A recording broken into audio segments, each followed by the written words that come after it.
тлустае мяса, вельмі такое тлустае засмажанае, і некія дадаваліся туды ягады, і чырвоны колер павінен быў быць. А чырвоны колер гэта ў нас колер страсці, вось вам і адказы. І вот табе і вішенька на отбивной, да? За 2 дня нация не делается. Это процесс пошука. Соблазняют тем, что они белорусы. И вот там рождается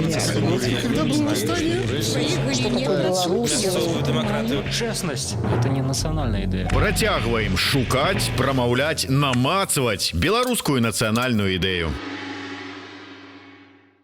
Усім прывітанне, в эфіры чарговы выпуск праграмы «Ідэя X». Праграмы, падчас якой мы працягваем шукаць, прамаўляць, намацаваць беларускую нацыянальную ідэю. Як звычайна з вами Зміцер Лукашук у студыі, а маёй сёння госцей будзе чалавек, які прыйшоў вось з гэтай кнігай. Вот я вам скажу такі фаліянт. Нават, можна паставіць і пераблытаць, таму што тут нацыянальная ідэя, якую фармулявалі і прамаўлялі ў нашай студыі, а тут, я спадзяюся, мы знойдзем нацыянальную ідэю, але праз беларускую кухню.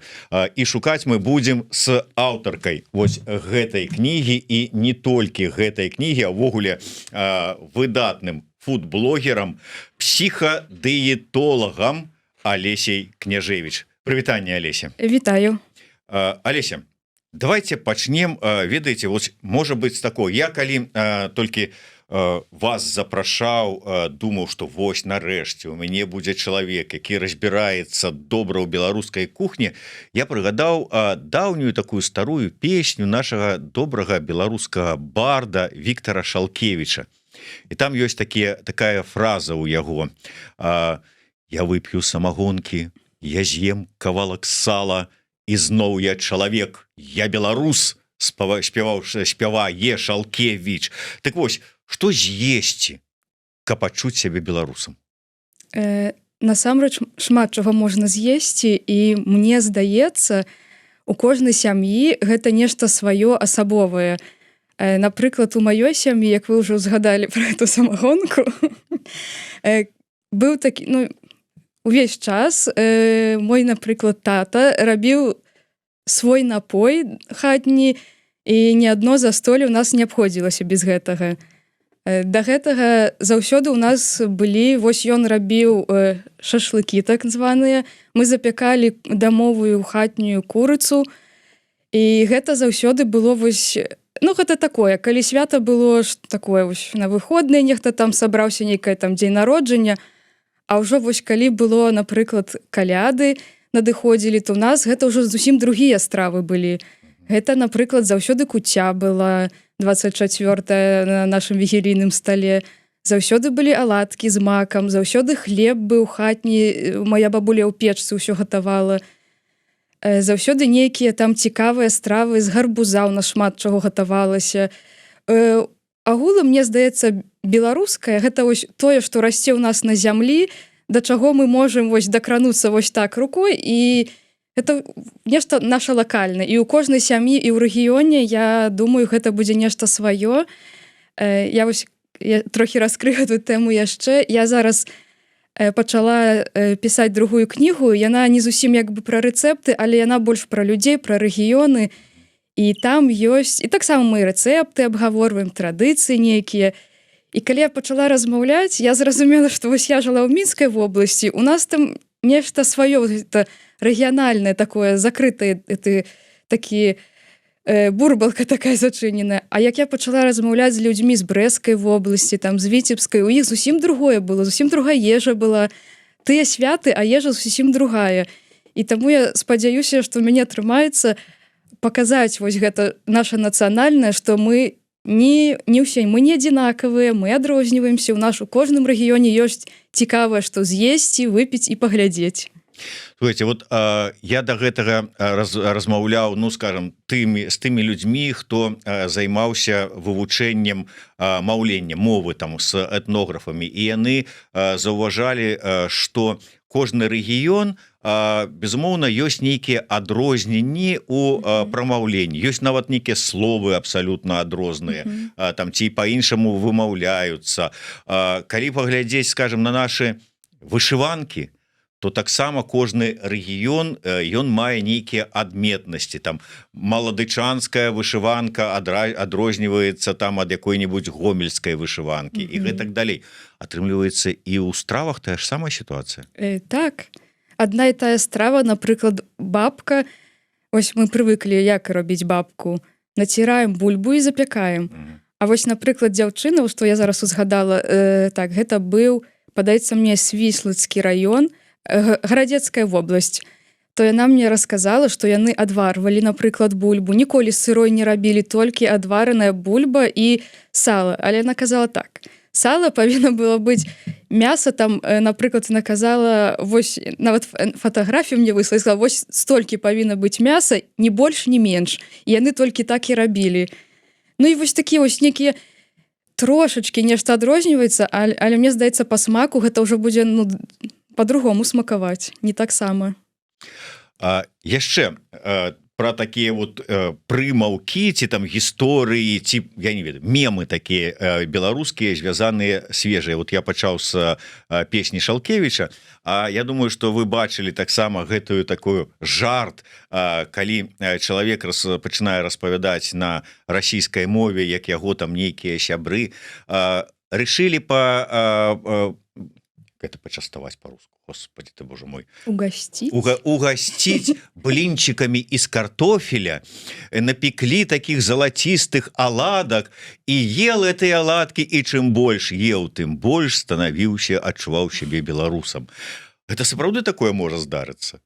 Что вот праз нейкія прысмакі, праз нейкія стравы, праз знаёмства з беларускай кухняй можна адчуць, вярнуць сабе, ці знайсці, ці здабыць нейкае такое пачуццё сваёй ідэнтычнасці, нейкай свядомасці беларускай.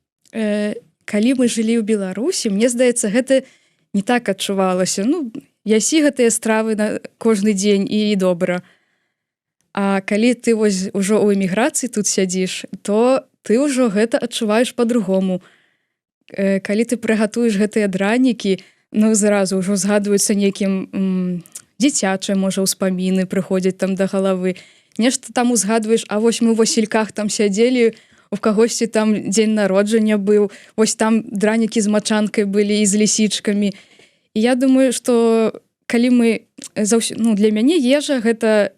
Калі не бяром, што трэба есці здаровую ежу і так далей, мы глядзім зараз ежу як з таго пункту гледжання, ось як успаміны. Гэта тыя цёплыя моманты, якія нас, мне здаецца, вяртаюць у дзяцінства, а бывае часам нам хочацца нешта прыгатаваць, і яно нам нагадае, можа, вось у нас быў такі дрэнны дзень, і трэба нешта такое прыгатаваць, што нас верне вось у гэта вось пад цёплую коўдрачку, дадаць нам настрою, і лепей нам зробіцца. Гэта таксама такая псіхалагічная гульня, як я кажу. Я задам вам такое пытанне,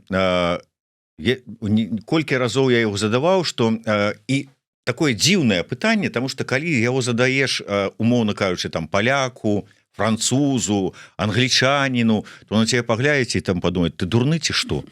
Таму што пытанне, ці склаліся, умоўна кажучы, беларусы як нацыя, для кагосьці падаецца дзіўным. Но беларусы адрозніваюцца той якасцю ў гэтым пытанні, што ў кожнага сваё бачанне чамусьці. Чамусьці палякі ў любога спытайся, ён табе скажа, да, конечно, мы даўным-даўно нацыя. А беларусы пачынаюць разважаць. А можа быць, склаліся, а можа быць, складаемся, фармуемся, а можа, ўжо расфармоўваемся, ці яшчэ што-небудзь. А спытаешся, а калі працэс гэты вот там пачаўся ці закончыўся, таксама пачынаюць, адныя кажуць, да ўжо там 3 стагоддзі таму, другія кажуць, да 1000 гадоў таму, як мы нацыя. А ваша бачанне? Мне здаецца, мы заўсёды вось, мы, як то сказаць, добра так, мы фармуемся цэлы час, вось толькі вось зараз нам падаецца, мы выберемся з гэтага, а нас зноў вось туды заганяюць, все, схавайце вашу гэту нацыянальнасць. А мы зноў, мне здаецца, пасля 20-го года ну, я была тым чалавекам, які вучыўся ў паглыбленым беларускім класе, напрыклад, з паглыбленай беларускай мовай, але ўсе пайшлі на ЦТ здаваць рускую мову, я таксама пайшла здаваць рускую мову, бо мне было сорамна. Ну, трэба як усе рабіць, не выдзяляцца. А пасля 20-го года я подумала, ну я ж добра вучылася, у мяне 9 была па беларускай мове. Чаму я не карыстаюся ёй? Я разумею, ну, чаму я не просто на цодзень, чаму я на кожны дзень не карыстаюся ёй? Гэта ж, ну... І неяк мы так дома з мужам пачалі, я пачала, а ён, ну, яму не было куды дзявацца, ён уже падстрайваецца. І на нейкай такой, і зараз я сябе злавіла на такой думцы, што я часто і з палякамі, там, украінцы, і беларусы, і цяпер я ўжо не ведаю ні адну мову, мне просто нейкая свая трасянка сфармавалася. І вось беларусы, як вяртаючы да таго пытання, з 20-го года, мне здаецца, шмат хто перайшоў на беларускую мову, гэта таксама плюс, каб мы фармаваліся далей як нацыя. Таксама, я гляджу, сталі з'яўляцца нейкія каналы на Ютубе, напрыклад, нейкія там шоу пачалі з'яўляцца не толькі пра гісторыю, нас усе жалуюцца. Ой, у нас няма што на беларускай мове глядзець, у нас толькі гісторыя і палітыка. Ды не, проста трэба вочы расплюшчыць, шмат чаго ёсць, і пра спорт ёсць, і пра культуру, і пра навуку, і музыка, і кіно. І вось гэта ўсё, мне здаецца, гэта мы у добрым кірунку зараз ідём, мы развіваемся, і думаю, што ў нас усё будзе добра далей. Ну, дарэчы, вы так добра сказалі з такой усмешкай, што а куды мужу было дзівацца? Ну, конечно, асабліва калі прыгадаць, што шлях да сэрца мужчыны ляжыць праз страўнік, то і да мовы, якой карыстаецца мужчына, таксама можа ляжаць праз страўнік. І вот галоўная кухарка кажа, што есці будзеш? Адказвай по-беларуску, не адкажаш, значит, пойдзеш галодны спаць. Ну, куды дзявацца ў такім выпадку? Так дзейнічалі? Ну, не, у нас няма такіх жорсткіх правілаў.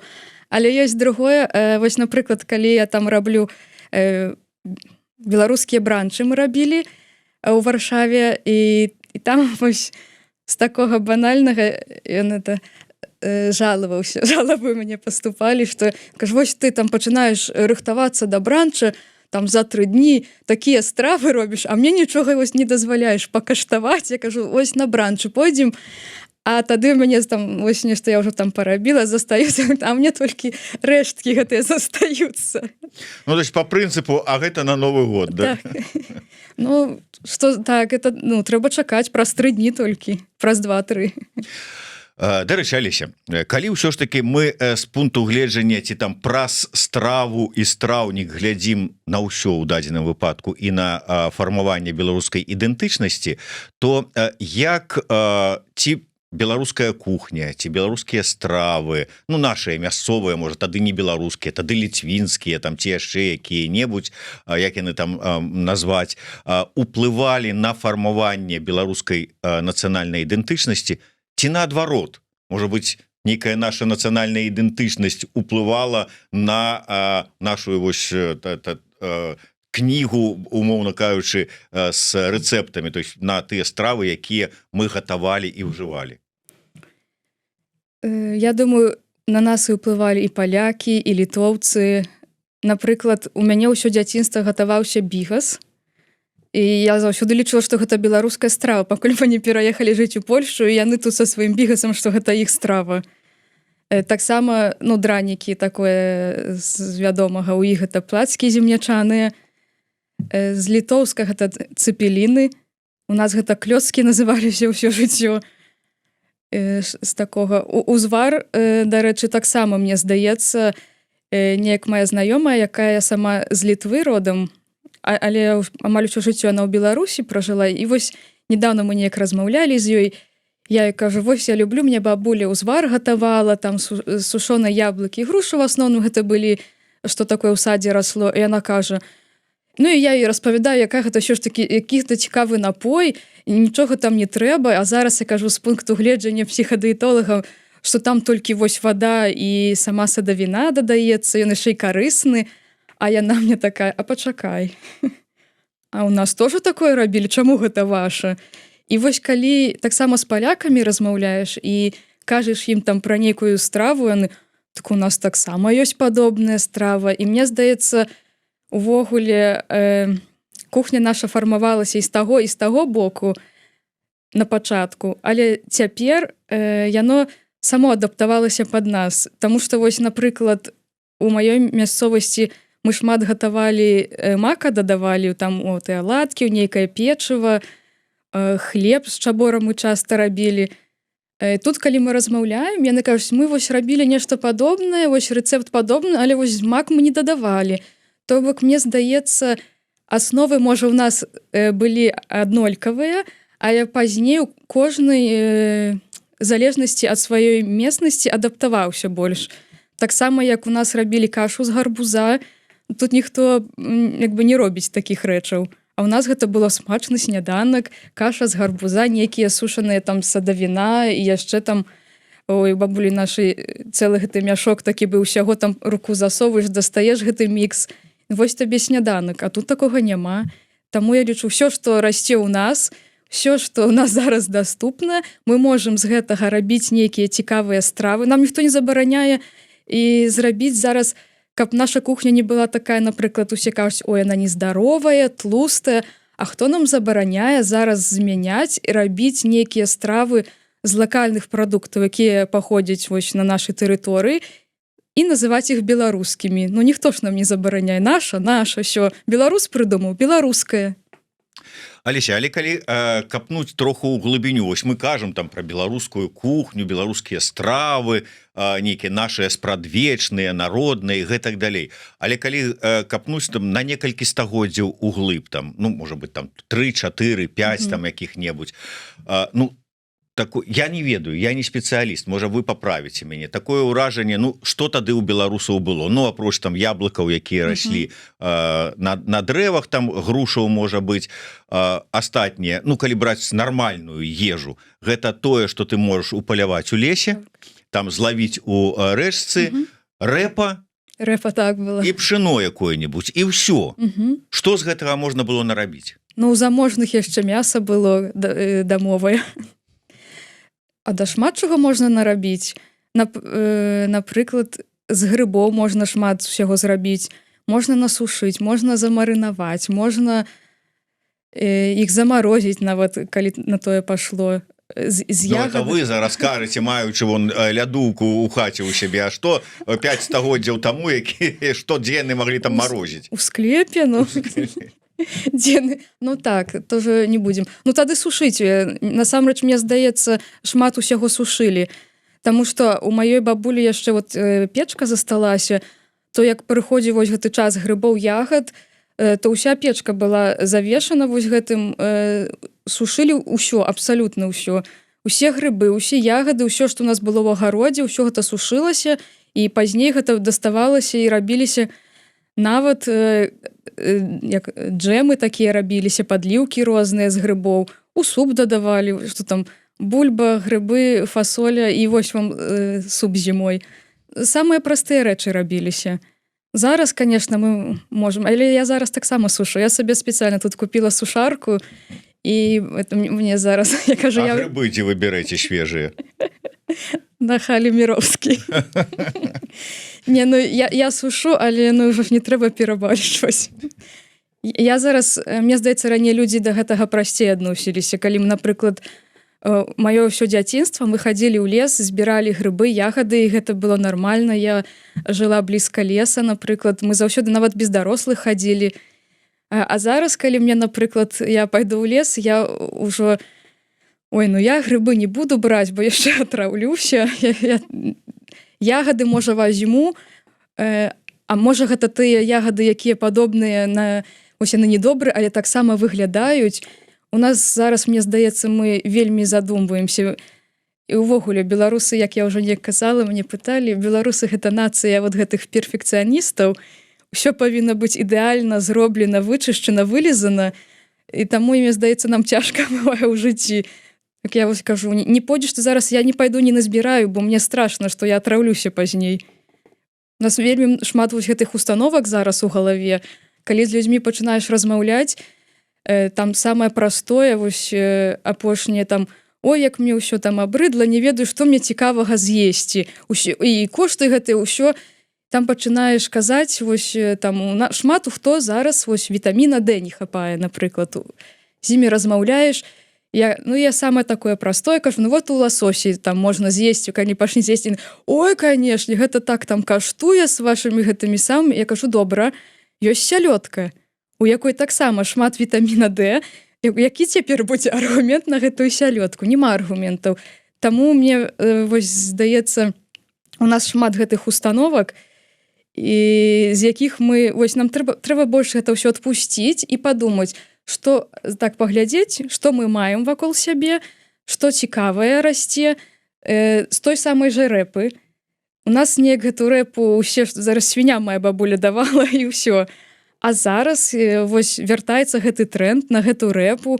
Яна вельмі карысная. Зараз яе, я калі працавала ў гатэлі 5-гвяздковым, мы рабілі самыя дарагія вось гэтыя прыставачныя стравы былі з гэтай рэпы. І там павыразаць, нейкія тарталеткі зрабіць, гэта зараз самы хіт.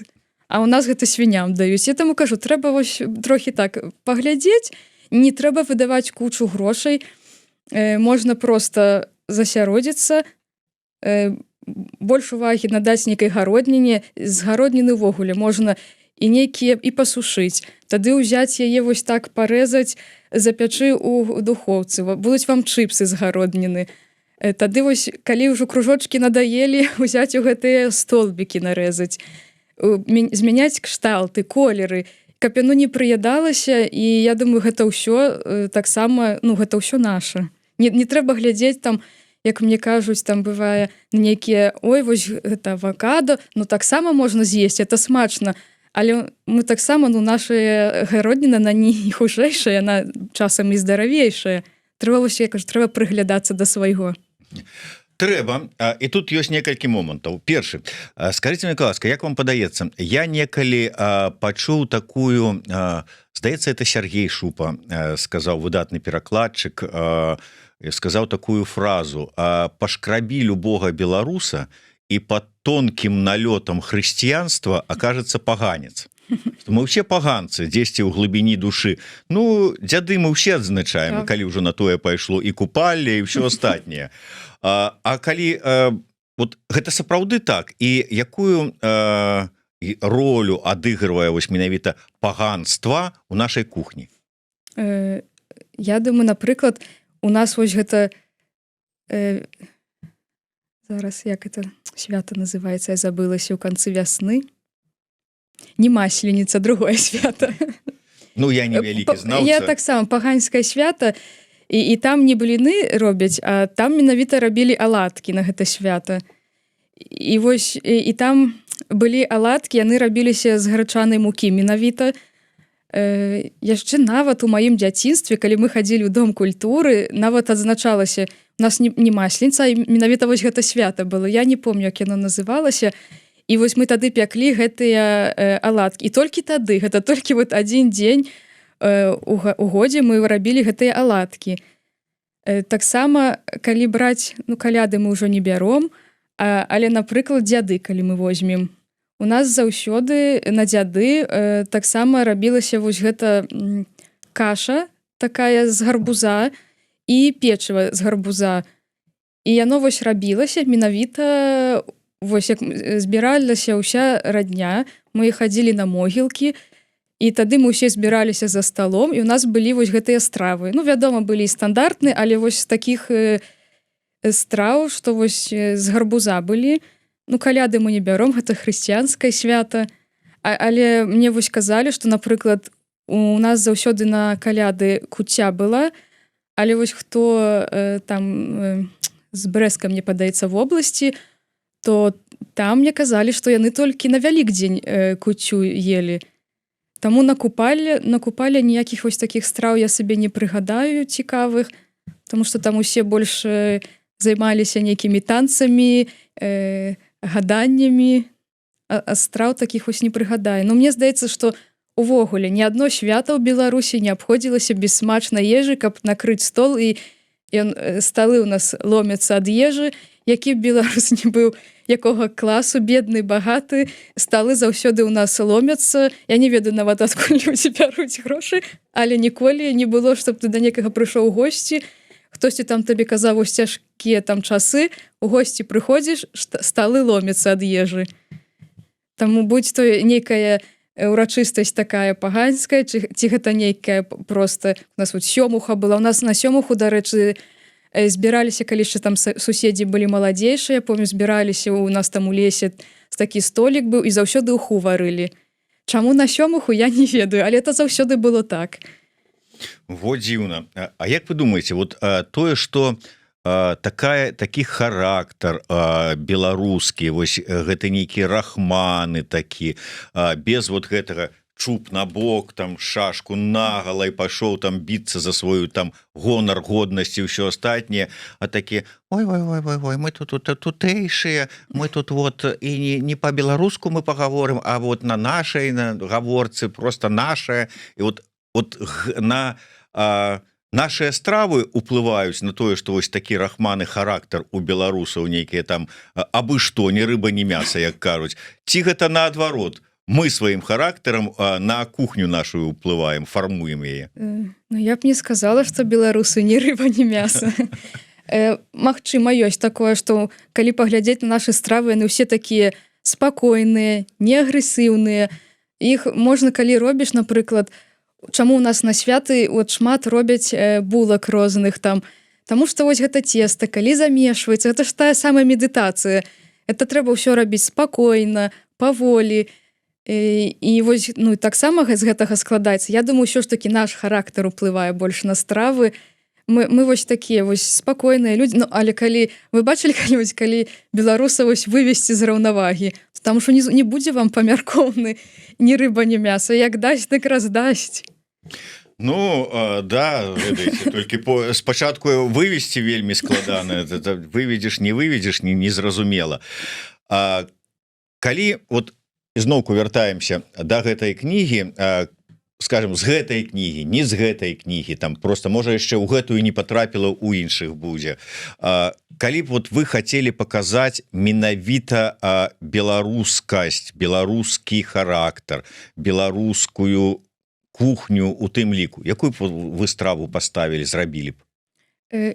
Я пра гэту кнігу не буду казаць, таму што тут больш страў такіх агульных, каб здарова харчавацца.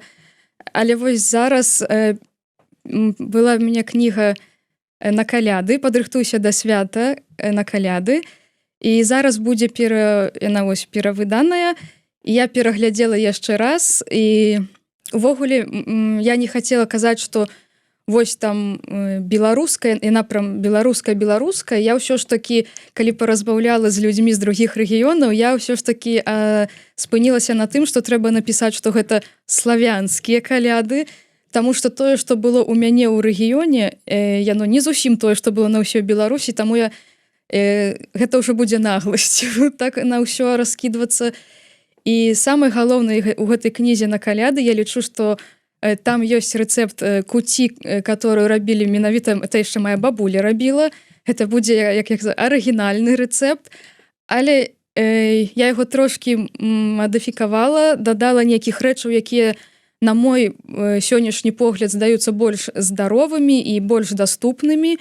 І другая страва, гэта я ўжо пра яе казала, гэта таксама тыя аладкі з макам. Раю кожнаму зрабіць на каляды, калі не на ну, ось як у мяне было 24-го, то 25-го з раніцы сабраць усю сям'ю за сталом, пачаставаць. Вельмі раю. Я думаю, вам спадабаецца. Гэта вельмі смачна. Дарэчы, я неяк размаўляў з такім сваім даўнім знаёмым, літоўскім палітолагам, і кажу яму так, полужартам, полусур'ёзным. Говорю, ўсё ж такі, калі мы дойдзем да такой сітуацыі, калі будзем вяртаць сабе нашыя нацыянальныя сімвалы, як будзем пагоню дзяліць? І ён мне кажа, а чаго мы будзем яе дзяліць? Пагоня гэта беларуская, а літоўская гэта віціз. І говорит, поэтому у нас віціз, у вас пагоня, ніхто нічога дзяліць не будзе. Ну, ён нармальны літовец, можна паразумецца. А як будзем дзяліць, я не ведаю, там, іншыя стравы з літоўцамі, з палякамі, якія мы лічым сваімі, а яны сваімі? Мы будзем іх называць беларускі бігас, каб яны не чапіліся да нас. Не, я жартую, но ўсё ж такі я лічу, каб палякі таксама не зазнаваліся, што частка Беларусі пэўны час была ў Польшчы. І калі мы аддзяліліся, таксама засталіся тыя людзі, якія гатавалі і бігас, і розныя другія тыя стравы, якія тут былі. Таму трэба як бы з намі таксама размаўляць. Гэта таксама лічыцца нашай стравай. Ну вось, напрыклад, з дранікамі праблем не будзе, бо ў нас дранікі, а ў іх пластыкі земнячаны засталіся. Таксама, як не будзе ў нас, напрыклад, ну, з бігасам будуць праблемы, з чым у нас не будзе праблем. Бліны ў нас ёсць, вось гэтыя грычаныя такія аладкі, но яны тут называюцца бліны, ну, а мы ўжо можам іх аладкамі грычанымі пакінуць ужо. Так і быць. Просто трэба дамаўляцца. Мы можам проста іх назву больш назваць іх сваёй назвай, которая нам усім будзе беларусам зразумелая, і таму я не бачу тут ніякіх праблем, як цэпеліны і клёцкі. Страва адна і тая, але кожны эту коўдру на сябе перацяг. Не трэба сварыцца, просто, ну, трэба зразумець. А дарэчы, калі з'есці, напрыклад, той же самы бігас у Беларусі і ў Польшчы, гэта две розныя стравы будуць. Таксама, як вось ёсць баршч польскі, і, напрыклад, той, который боршч у нас гатуюць. Гэта таксама розныя стравы. І я думаю, таксама з усімі іншымі стравамі, якія таксама могуць называцца, таксама могуць выглядаць, але па смаку яны будуць розныя.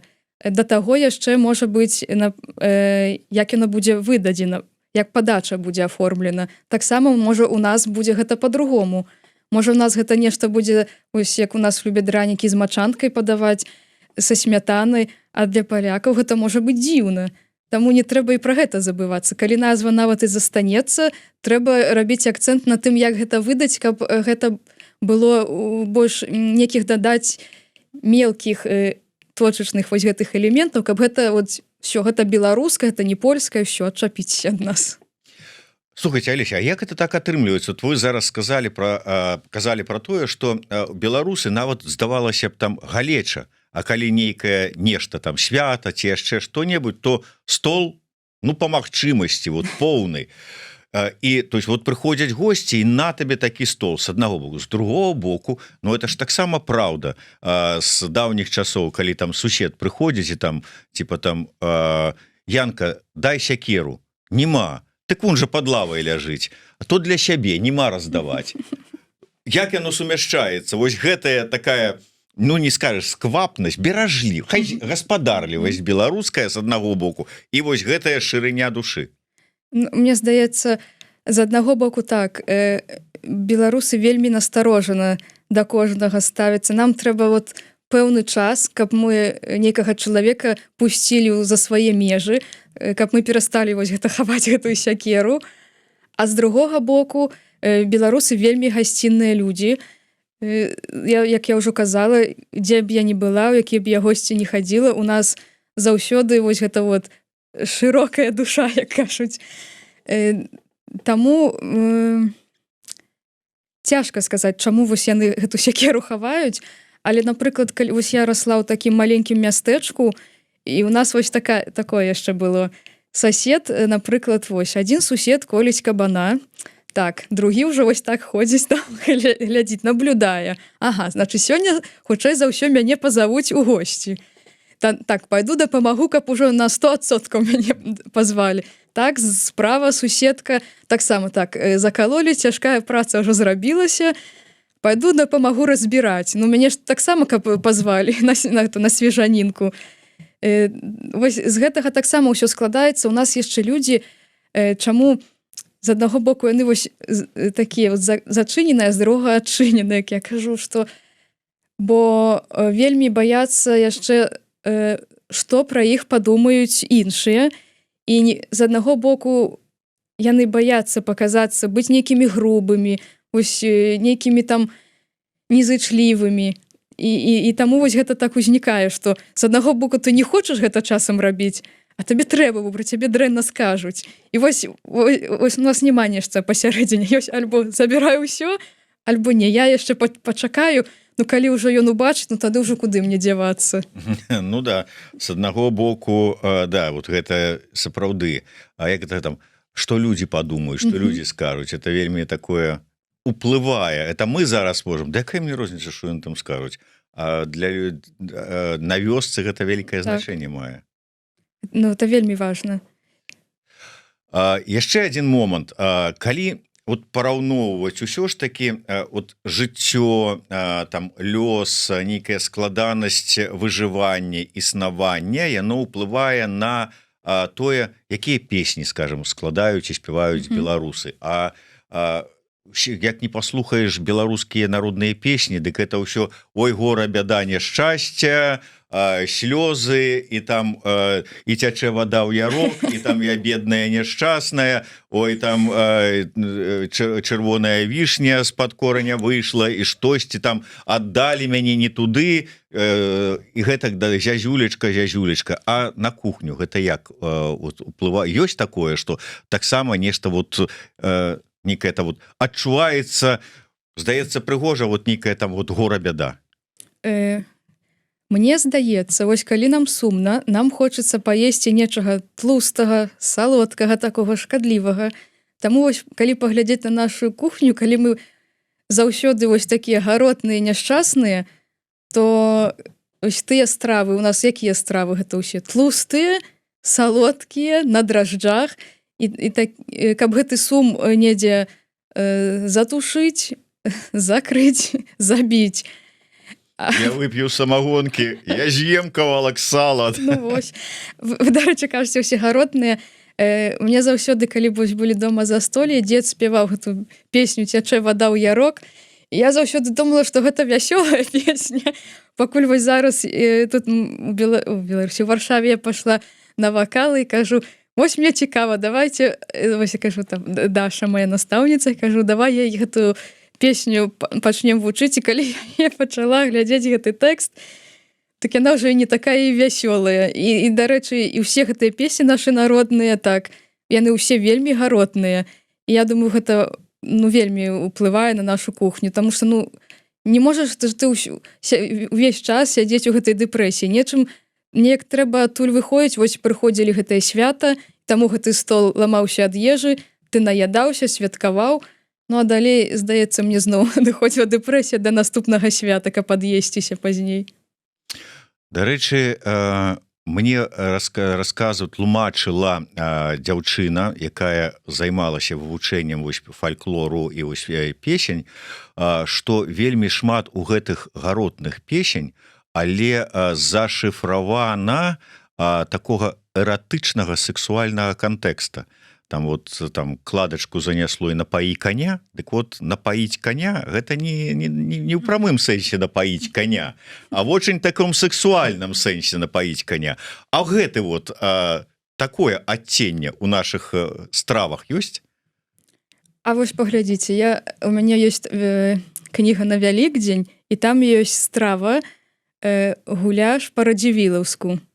Там вось запечанае мяса з вішнёвай падліўкай, напрыклад, з вішнямі.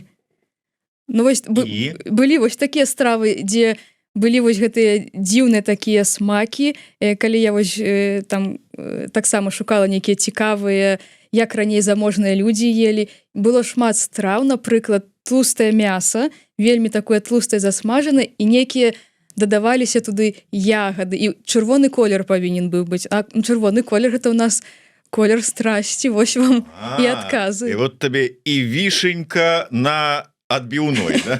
Ну там, насамрэч... Ну, я умоўна. Так, бо шмат, глядзіце, у нас там шмат журавіны таксама дадавалася. Вішні, журавіны, парэчка чырвоная, усе гэтыя колеры. Таму вось. То бок падаецца там вішня-то ці журавіна, а насамрэч гэта можа быць нейкі намёк зашыфраваны ў нейкай вось такой страве. Ну, залежыць, можа, каму яшчэ гэта гатаваць. Можа, таксама рабілі нейкія падтэксты, то трэба глыбей капаць. Алеся, вы прыгадалі пра тое, што, па-першае, я ў вас не ўдакладняў і адмыслова біяграфію вашу не чытаў, але вы самі тут намёкамі прызналіся, што вы з невялікага мястэчка, что ваши продкі там бабуля жыла, я так разумею, на вёсцы, Так, ну таксама. что вы вучыліся мелі паглыбленае вывучэнне беларускай мовы. Скажите, а чаму як так склалася, что вось так при такім беларускім бэкграундзе, асяроддзі, при таких умовах спрыяльных для, здавалася б, беларускасці, вы да пэўнага моманту ці там у пэўны момант прыйшлі вось да таго стану, у якім знаходіцца пераважная большасць беларускага грамадства, что ну это, конечно, добра, но вот по-русски, на нормальном языку, вот все это такое. Як так? Вот, чаму так адбываецца? Вот ёсць тлумачэнне? У мяне ёсць, таму што калі я была там у 11, напрыклад, класе, мы это ўсё вывучалі, і вось мы ездзілі ў Мінск, жылі сколькі там 60 кіламетраў ад Мінска, і у нас гэта паехаць у Мінск, і барані Божа, каб хто толькі адкрыў і сказаў хоць якое беларускае слово. Всё, калхознік, з намі не хадзі, пазорыш настолькі. І было вось гэта, і я, калі смешна было, я паступіла калі ў універсітэт, ну там усе ўжо так і вычышчаная такая руская мова была, і я першы час пэўны момант баяўся, толькі бы ніякі вось гэты не цеканне, не дзеканне, ніякі бы гэты гук з мяне не вырваўся. І калі былі пэўныя моманты, калі ўсё ж такі гэтыя гукі прарываліся, і я думаю, божачкі, зараз бы мне праваліцца бы ў гэтай аўдыторыі. Але моя сяброўка побач была, яна рабіла выгляд, што яна не заўважыла. Ну ўсё ж такі так, тут страшна было, а калі табе там у падлеткавым узросце ідзеш на гэтыя танцы у суботу вечарам, ну таксама у школе ўсе размаўляюць, як размаўляюць, а на гэтых танцах ужо ўсе рускамоўныя. Я вот так пераключыліся, усе ўжо гарадскія, рускамоўныя, ніхто не размаўляе па-беларуску. Вось так яно і было. Дома у нас размаўлялі, нас трасянка была, польска, беларуска, руская, але рускай цяжка назваць гэта руская, былі рускія словы на беларускі манер. Ну, вось такая мова. Калі я вось навучалася ў універсітэце, прыйшлося размаўляць, я вельмі была, якое ў мяне шчасце было, калі на 4 курсе была эканамічная геаграфія на беларускай мове, у мяне стокі шчасця было, усе мои аднагрупнікі просто пракліналі, а я такая шчаслівая была. І ну былі некаторыя, гісторыя Беларусі была на беларускай мове, і вось з усяго, за ўсе гады 3-4 толькі выкладчыка размаўлялі на беларускай мове, все остальное было на рускай. Тады я пашла ў школу працаваць, там таксама ўсё, ну падручнікі, ўсё было на рускай мове. І далей неяк так, як склалася маё жыццё, ўся моя праца была толькі на рускай мове. А пазней у нейкі пэўны момант мне ўсё гэта надоело, і я кажу, ну ўсё, закрываем гэтыя дзверы, адчыняем трасянку. А як вам выказванні пра тое, што, ну, да прыкладу, філосафа, метадолага Мацкевіча, які сказаў, што руская, это наша беларуская, руская мова, нечего нам аддаваць это ўсё расіякам, трэба вот как бы браць сабе і как бы казаць, што гэта наша руская, але беларуская мова.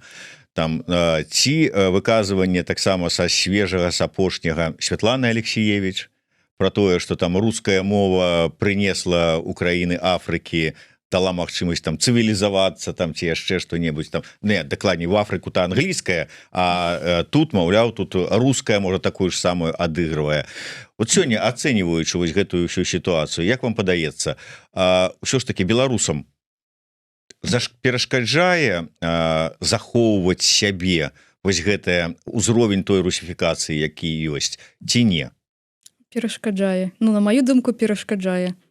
Я на сваім досведзе магу сказаць, што я, ось як я 17 гадоў жыла сабе, нічога там, ну, вучыла рускую мову ў школе, ўсё было нармальна, тут я павінна была пераехаць, мне было цяжка, трэба было пераступаць праз сябе, ламаць сябе. Ну, ты ўжо змяняйся, ты ўжо не той чалавек, ты ўжо вось гэты рускамоўны чалавек, всё, ты ўжо не той. І гублялася я, пазней, калі я кажу, вся закрыла гэтыя дзверы і перайшла на гэту трасянку, я кажу, мне жыць легчэй стала, нейкі гэты вось груз я з сябе, цяжар гэты скінула і ўсё. А тое што вось другія так кажуць, ну што тут сказаць, у кожнага бывае горшы дзень, так скажаш нешта там не падумаўшы, можа ты хацеў не тое сказаць, можа хацеў неяк гэта данесці, они цябе не так зразумелі. Усё ж такі заўсёды, як я кажу, нехта нешта сказаў, і вось у нас заўсёды ўсё пачынаецца бульба-срач, пачынаецца. Заўсёды я кажу, трэба размаўляць, не трэба кідацца, не трэба рабіць гэтага хейту. Нам і так гэтага хейту ўжо сколькі можа, нас і так гнабяць усюды, яшчэ мы самі сябе будзем. Таму трэба размаўляць, але ўсё ж такі я лічу, што руская мова вось яна сабе там хай у Расіі будзе. У нас павінна быць беларуская мова. Таксама шмат беларусаў размаўляе на расійскай мове. Таксама не зробіш, што вось даў ім па галаве, і ўсё, з заўтрашняга дня вы толькі па-беларускай размаўляеце. Не, гэта трэба зрабіць гэты нейкі пераход паступова, каб гэта не было, як будуць гвалціць, то ну, нікаму не будзе цікава гэта беларуская мова. Трэба неяк зацікавіць. Людзям трэба рабіць нейкія мерапрыемствы, трэба паказваць, што для чаго гэта трэба, чаму, что ну, вот для чаго ну трэба вот у вас асабіста да вот можа быть ну сапраўды так вот вы закрылі гэтыя дзверы, груз з вас зваліўся, а для іншых вот гэтага нема гэтага цяжару, нема гэтага грузу, ім не цікавая ні беларуская гісторыя, я ўжо нават пра мову не кажу, ні гісторыя, ні культура, якія там песні там нейкія там беларускія, вон Лепс прыехаў там клас які з России, значит это класс, а сваё это нейкае гаўно. Тое ж самае ўсё астатняе, то есть не трэба мне этой кухня беларуская, там нічога такога, ім нормально. Я таксама гэтак думала, што беларусы так думаюць. Калі, напрыклад, мне бывае прыходзіць у галаву дзіўныя ідэі нейкія, вось мне прыйшла такая дзіўная ідэя зрабіць беларускі бранч у Варшаве, і шмат атрымала, напрыклад, калі быў першы, мне писали, ой, очередное говно будет политическое, наверное. Такого шмат было. Хотя я просто написала, ніякага ні пантэкста. Шмат хто написал, ой, ну зноў будете нудзіць пра сваю гісторыю, зноў гэта беларускае. У мяне просто называлася «Беларускі бранч у Варшаве». Было распісана, што там ось будзе гукавая медытацыя, стравы там, ну і далей будзем там нетворкінг. І людзі ўсё роўна не разумелі. Яны вось, но некаторыя адважыліся, і тыя, хто адважыўся, прыйшоў пасля мерапрыемства, яны увогуле размаўлялі толькі на расійскай мове, але пасля мерапрыемства шмат хто да мяне падыходзіў і казаў. Ну, я быў настаўлены вельмі скептычна да гэтага мерапрыемства, бо калі паглядзіш, усё, што беларускае, гэта заўсёды, ну, нешта такое, лепей схадзіць вось на украінскай, у іх там узровень, у іх там ось топ узровень, у іх все класна. Але у вас тут была смачная ежа, беларуская гукавая медытацыя была, мы спявалі беларускія песні, Дар'я Новік правяла гэту медытацыю, ім гэта так спадабалася, яны былі ў такім захапленні, казалі, калі гэта яшчэ будзе. Яны паелі, яны паразмаўлялі, яны мне сказалі, што яны адчулі сябе як дома і пачалі пытаць, калі будзе наступная імпрэза. Таму і вось шмат з тых людзей мы здалей з імі камунікацыю вядзём. Я не паддаюся. Яны, ну, нехта застаўся вядома, што пасля нейкай там адной імпрэзы не перайшоў на беларускую мову. Вось, напрыклад, там мы з імі нешта там перапісваемся, я не адступаю, я перапісваюся на беларускай, і я гляджу, вось з цягам часу спачатку нам пісалі: прабач, там, прабач, я рускай адкажу. Але прайшло там пэўны час, мы перапісваліся, і яны ўжо ўцягнуліся. Адно слова, два слова. Апошнім часам адна дзяўчына мне напісала, ну ўсё, я ўжо паддаюся, я цалкам пераходжу на беларускую мову, нават на курсы запісалася. Таму нам трэба рабіць, я лічу, нейкія імпрэзы, мерапрыемства, куды б хацелася людзям прыйсці, просто нам часам не трэба. Калі нам трэба нейкія там, ось яны кажуць, палітыка, гісторыя, у нас усюды. Ну, трэба нешта зрабіць такое, куды прыйшоў, і дзе можна якось беларус вот недзе ціхенька забіцца ў куточак і просто пасядзець з беларусамі. Гэтага будзе дастаткова нават. Вот яны паслухаюць мову, тады другі раз прыйдуць, можа, у нейкую актыўнасць падключыць. Таксама у мяне быў такі чалавек. Я думала, ён прыйшоў і ён усю імпрэзу прасядзеў у кутку. Я думаю, яму хіба не спадабалася. Я думаю, набяруся смеласці, спытаю. Хаця я ніколі не пытаю, як усе беларусы не спадабалася, ну, значыць, нешта я не так зрабіла. Тут я спытала. Ён сказаў, а ён мне напісаў вось такі водгук, што яму так спадабалася, так класна. Ён прыйшоў на наступную імпрэзу і зноў сядзеў у кутку. Ну, і таму я кажу, што нам трэба больш папулярызацыі нейкай сваёй гэтай такой больш культурнай, дзе мы можам прыйсці проста. Не трэба нам можна дзе пасядзець, проста памаўчаць. Не трэба ніякім экспертам быць, не аналітыкам, нічого. Проста ось прыйшлі беларусы, пасядзелі, паелі, паразмаўлялі і разышліся па хатах. Алеся, вот дзіўная сітуацыя атрымліваецца. Давайте прыгадаем 20-й год. Так. Дакладней, не будзем прыгадваць там цэнтр, вялікія маршы, там яшчэ што-небудзь. Прыгадаем дваровыя сустрэчы. І падчас гэтых дваровых сустрэч, дзе людзі збіраліся, не толькі пілі гарбату, але і запрашалі да сябе розных гасцей кшталту, музыкаў, ну самае простае, музыкаў. І такія тыя людзі, якія ніколі не слухалі нічога беларускага, бо это нейкая ж вот нейкая дзеравеншчына какая-то. Вот. Яны такія: вау, тры чарапахі, Вольскі, клас, песня якая. Ну, то есть неважно уже, что Вольскі тры чарапахі на той момант 25 гадоў лупіў ужо, как бы, а яны першы раз адчулі.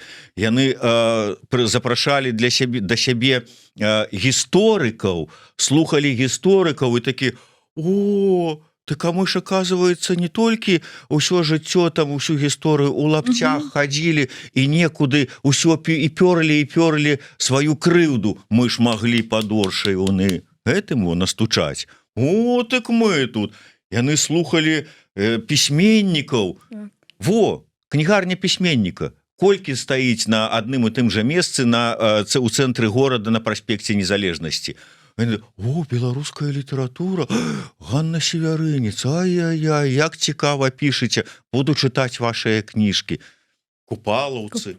Яны да гума таго са сваёй чыжоўкі пастаянна каля Купалаўскага прыязджалі, 100 гадоў ён стаіць на гэтым месцы, яны тут зараз: о, філасофія по-беларуску, ничего не понятно, но очень интересно, Лупі Мацкевич. То есть яны для сябе гэта ўсё у 20-м годзе адкрылі. Яны ведалі, што гэта ёсць. І тут мы зараз ізноўку в эміграцыі, ізноўку сутыкаемся з момантам, калі ай, гэта ж беларуска, это ж нейкая херня ізноўку будзе. Як так? Як яно так працуе? Мне здаецца, што яны глядзяць, напрыклад, у чаты, у нас жа там у чатах усе рускамоўныя. Там шмат ёсць украінскіх імпрэз, вот як мне дзяўчына казала. У іх ёсць бюджэт, у нас няма бюджэта, у нас усе імпрэзы малабюджэтныя, што ты са сваёй кішэні дасі на ту імпрэзу, ну, вось, яшчэ душы укладзеш, это увесь бюджэт.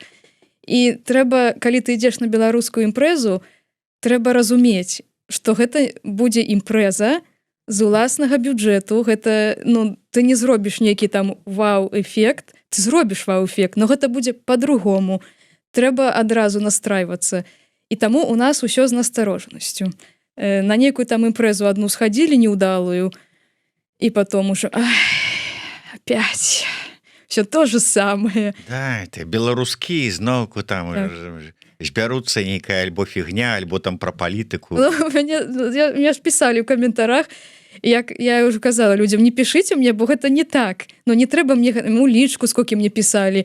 Ой, зноў нейкая вось. Ну і што мы будзем делать на этом бранче? Я говорю, ну песни поспевайте, ежи поедите. Ну а что еще? Политику, наверное, обсуждать. Да не будет там политику. Ну там ни один политолог не прыйдзе. Я говорю, як хочаце, вам хочацца гэтай палітыкі, то пачніце самі яе там абсуждаць, абмяркоўваць. Ну вось ёсць страх, ёсць вялікі страх, што ты прыйдзеш, вось новы анонс імпрэзы, і ёсць гэты страх, што ты прыйдзеш, а там ты сабе ўжо прыдумаў гэтыя горы намаляваў, што там будзе такая крутая імпрэза галівудскага маштаба, а ты прыходзіш, а тут дамовая утульная беларуская імпрэза. Яна не дрэнная, яна вельмі класная, просто гэта другі фармат. Это не што ты у вечаровую сукенку надзеўся і прыйшоў. Не, гэта другі фармат. У нас няма зараз магчымасцяў рабіць такія імпрэзы з такім размахам. Але трэба карыстаць, максімум выціскаць з таго, што мы маем. Вось што галоўнае. Я ізноўку вярнуся да гэтай тэмы. А можа беларусам гэта не трэба? Яны яшчэ дзесьці там па інерцыі трымаюцца там ці цікавяцца, можа там штосьці там такім беларускім, ну, з такім, правда, вот ой, ну что там будет, ну там что-нибудь так, ну дзесьці вот ідуць, але ўжо паступова адыходзяць ад асімілююцца ў гэтым вот грамадстве польскім, там літоўскім, грузінскім, там нямецкім ці яшчэ якім дзе знаходіцца, але ўсё гэта беларускае ім не трэба, таму што яно ім не блізка. Можа так? З аднаго боку я сябе на такой думцы таксама лічыла. Робіш нейкую такую, і шмат каго я слухала, хто робіць, напрыклад, мастацкія пастаноўкі нейкія, ім таксама ім вельмі цяжка збіраць людзей. Вось я зразу, хадзіце ўсе на мастацкія пастаноўкі.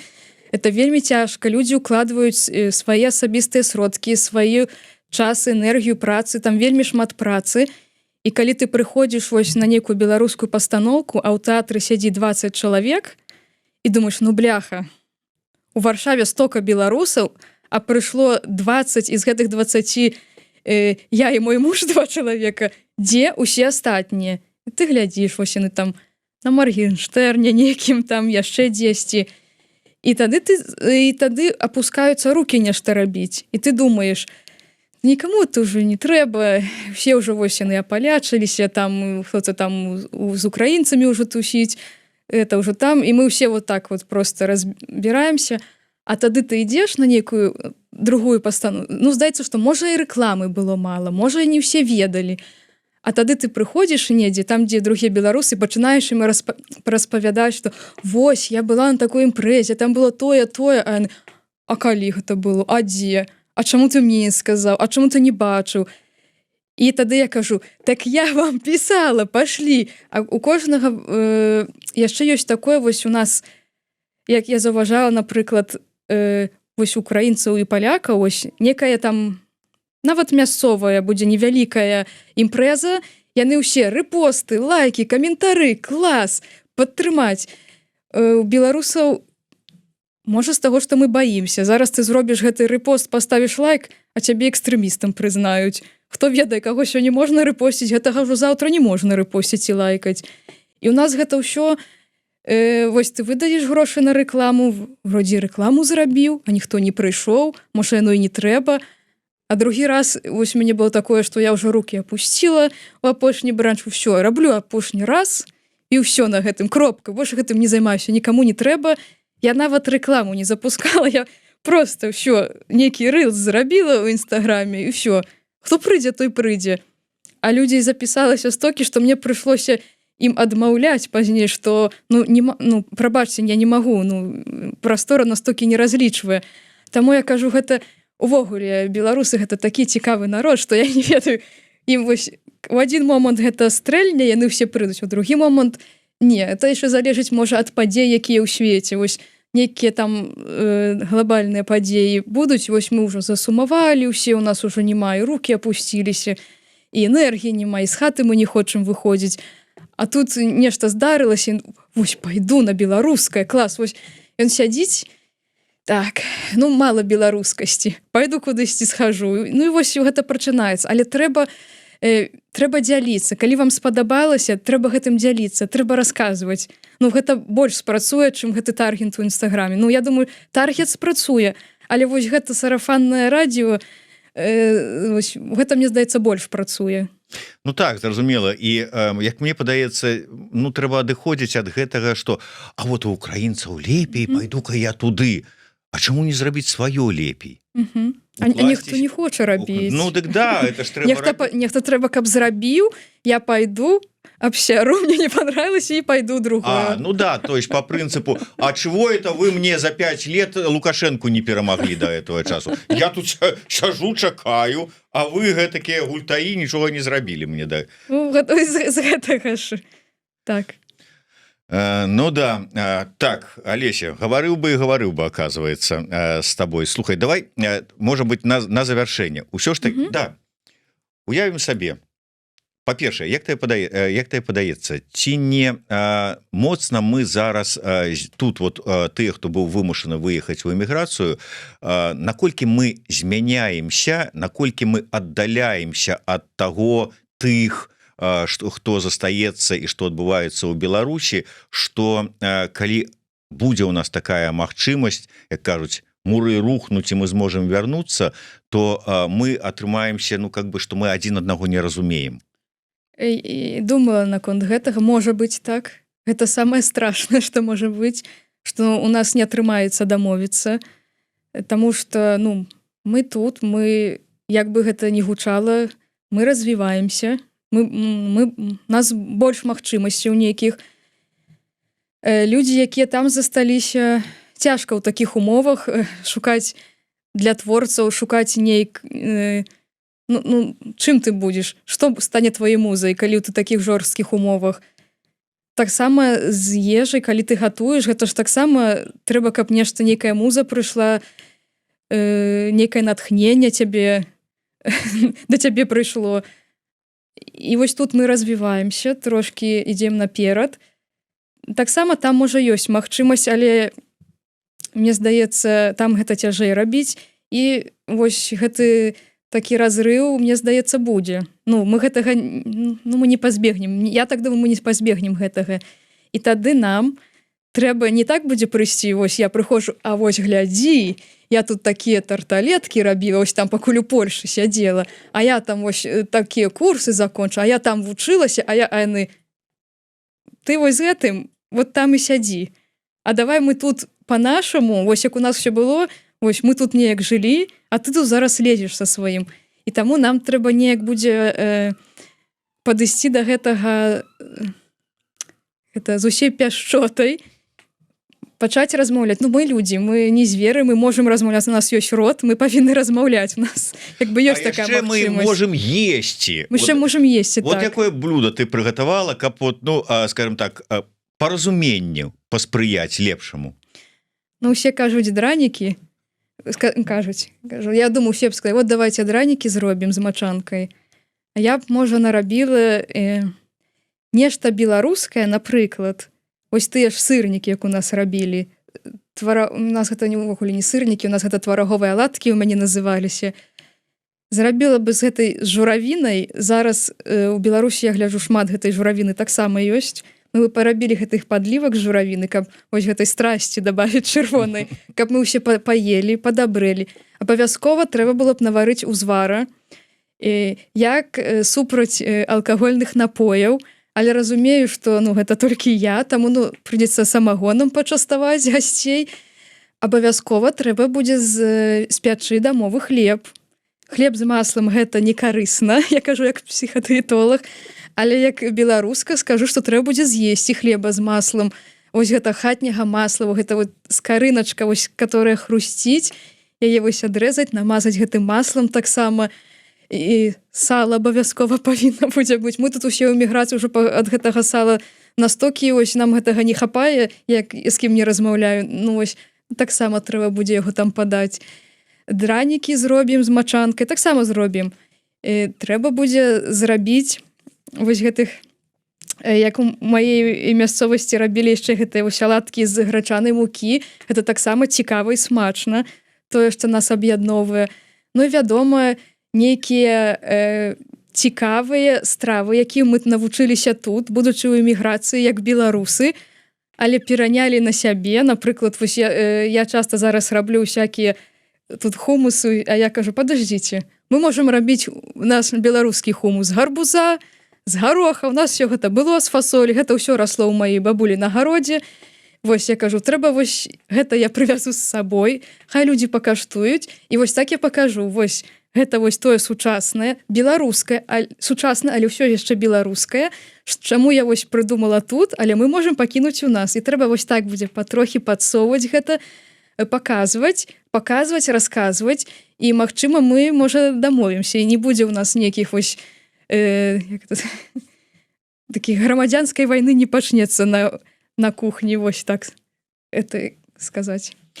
Я пытаўся у музыкаў, прычым пачынаючы ад наших рокераў, там Лявона Вольска, Пугача, там Дзянісава і працягваючы там бардамі, там ці опернымі спевакамі, што калі вось будзе нас будзе магчымасць адсвяткаваць вяртанне і мы зладзім вялікі канцэрт умоўна там на плошчы Незалежнасці, якую праграму вы склалі ж, якую песню вы там выканалі, яны мне ўжо апісвалі, які там канцэрт, сцэнарый, як это ўсё будзе выглядаць на сцэне. Я так разумею, што пад сцэнай ты тут зараз вот ужо распісала, колькі будзе сталоў і ад якіх страваў яны будуць славіцца. Трэба адзін такі вялікі Бо я зрабіць. задаў пытанне пра адну справу, а там уже Ну як? аво. Не, у нас такая кухня, ну дзе тут адну? А я забылася, самае галоўнае, мы зробім нейкі дэсерт з рабарбара. Я вельмі мне зараз гэтага не хапае. Тут я раблю, але гэта не тое, трэба з меснага. Ну і можа быць яшчэ одно пытанне. Я адразу там дам троху скіраванасць. Некалі, здаецца, у 19 годзе мы записывалі і размову пра і шукалі нацыянальную ідэю разам з Франыкам Вячоркам, і ён тады сказаў такое: беларуская нацыянальная ідэя павінна быць сэксі, гучаць сэксі. Дык вось ёсць нейкая страва, пажадана можа быць з сэксі-эфектам, у якой зашыфравана нацыянальная ідэя. О, то трэба падумаць.